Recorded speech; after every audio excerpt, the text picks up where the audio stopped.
కూరగాయలు చూస్తున్నారా? Organic vegetables ఏమో అమ్మట్లేదు నేను. ఇప్పుడే కూరగాయలు షాపింగ్ చేసి వచ్చాము. ఈరోజు వీడియోలో మీకు ఈ వెజిటేబుల్స్ అన్ని ఎలా ఆర్గనైజ్ చేసుకుంటాను, ఫ్రిడ్జ్ లో ఆ స్పేస్ ని ఎంత ఆప్టిమల్ గా యూస్ చేస్తాను అనేది చూపిస్తాను మీకు. సో యూజువల్ గా మనం ఈ కూరగాయలన్నీ ప్లాస్టిక్ కవర్స్ లో పెట్టుకుంటాం కదా, ఎయిర్ టైట్ ఉండడానికి, లైక్ ఎక్కువ రోజులు పాడవకుండా ఉండడానికి. సో అలా అన్ని ప్లాస్టిక్ కవర్స్ ఒకే చోట ఉంటే చాలా మెస్సీగా అనిపిస్తుంది. వెనక ఉన్న కూరగాయలు కనిపించవు సరిగ్గా, ఒకవేళ అవి చూసుకోకపోతే కూడా పాడైపోతూ ఉంటాయి కదా. సో దీనికి ఇంకేదైనా సొల్యూషన్ ఉందా అని ఆలోచిస్తూ ఉంటుంటే నాకు ఐకియాలో ఈ బాక్సెస్ కనిపించాయి అనమాట. ఇవి ఏంటంటే వెజిటేబుల్ ఆర్గనైజర్ బాక్సెస్ అనమాట.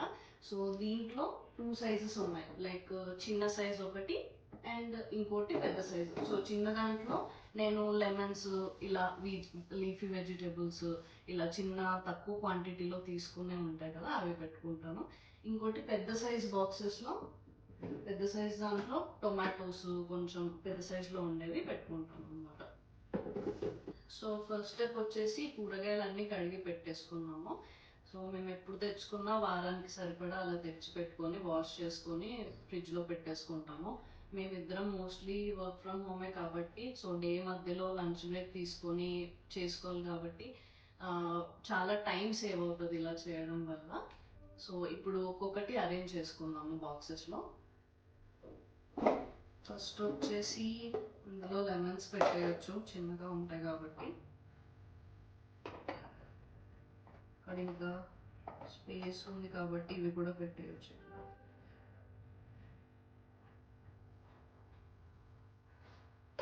సో ఈ బాక్స్కి ఇలా లిడ్ కూడా వస్తుంది అనమాట.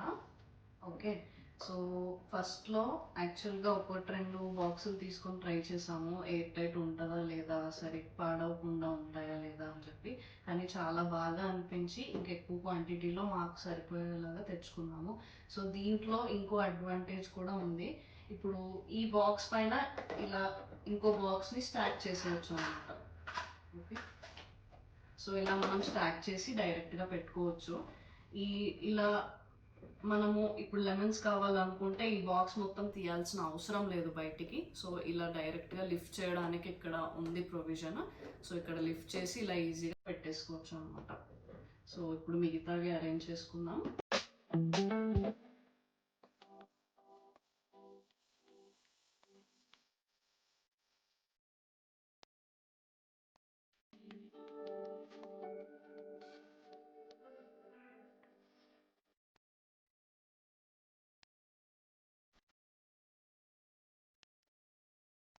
సో ఫైనల్గా మనం ఆర్గనైజ్ అయితే చేసేసుకున్నాము అన్ని బాక్సెస్లో. సో మన స్టాక్ రెడీ అయిపోయింది. ఇలా ఒకదాని మీద ఒకటి ఈజీగా ప్లేస్ చేసేసుకోవచ్చు అనమాట. ఇలా 2 ప్లేసెస్ చేసుకోవచ్చు, ఇలా 3-4 కూడా మనం అరేంజ్ చేసుకోవచ్చు మన ఫ్రిడ్జ్ సైజ్కి తగ్గట్టుగా.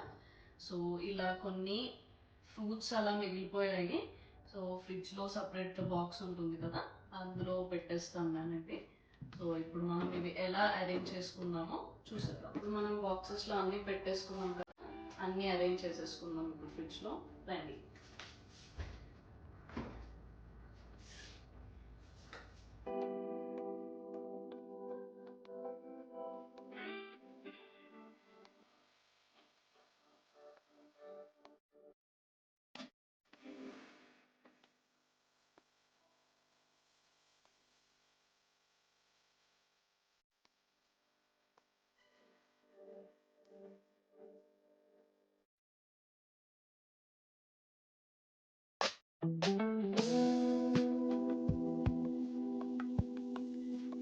సో ఫైనల్గా అన్నీ అరేంజ్ చేసేసుకున్నాము.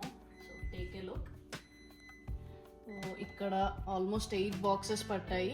ఇంకా కూడా ఇక్కడ స్పేస్ ఉంది, దీనిపైన ఇంకో బాక్స్ కూడా పెట్టుకోవచ్చు మనము. So in the same way ఒక లేయర్ లాగా పెట్టుకోవచ్చు. అండ్ ఈ పెద్ద బాక్సెస్ పైన కూడా ఇలా పెట్టుకోవచ్చు అనమాట, చిన్న బాక్సెస్. ఓకే, అండ్ ఇంకా కూడా ఈ బాక్సెస్ ఉన్నాయి కదా, యాక్చువల్గా ఫ్రిడ్జ్కి వచ్చే బాక్సెస్. బట్ ఇంతకుముందు నేను చెప్పినట్టు అన్నీ దీంట్లో అలా పడేస్తే చాలా మెస్సీగా అవుతుంది. సో దీంట్లో పెట్టుకోవడం వల్ల ఎంత క్లియర్గా కనిపిస్తున్నాయి చూడండి. ఈజీగా డిఫరెన్షియేట్ చేసుకోవచ్చు, మనకి ఏది కావాలంటే అది తీసుకోవచ్చు డైరెక్ట్గా మనం. అండ్ ఇవి నాకు చాలా బెనిఫిట్ అనిపించాయి ఈ బాక్సెస్.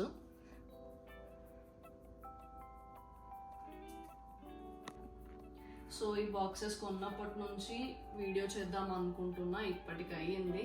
సో ఫ్రిడ్జ్లో ప్లాస్టిక్ కవర్స్ ఇంట్లో అందరికీ ఉండే ప్రాబ్లమే.